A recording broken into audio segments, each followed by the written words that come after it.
यावेळेला तर मी माझ्या ठाण्यातल्या सगळ्या बीएलएना सांगितलेलं आहे की या वेळेला मतदान केंद्रात आम्ही पूर्ण तयारीने उतरणार आहोत. आम्ही 1000 मतदारांची यादी आहे, 800 ते 1000.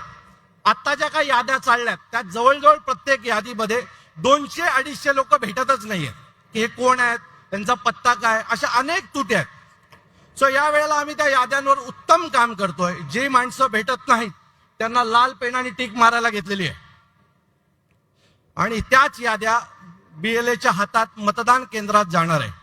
ज्या वेळेला त्या याद्या मतदान केंद्रात जातील आणि ज्या नावावर लाल टिक आहे तो जर माणूस मतदान केंद्रात आला तर मी माझ्या लोकांना सांगून ठेवलंय, बाहेर मेसेज पाठवा की गोंदिया आला रे आला, की आम्ही घुसलो आणि तो येताना पायावर येईल पण जाताना पायावर जाणार नाही, याची खात्री मी तुम्हाला सगळ्यांना देतो.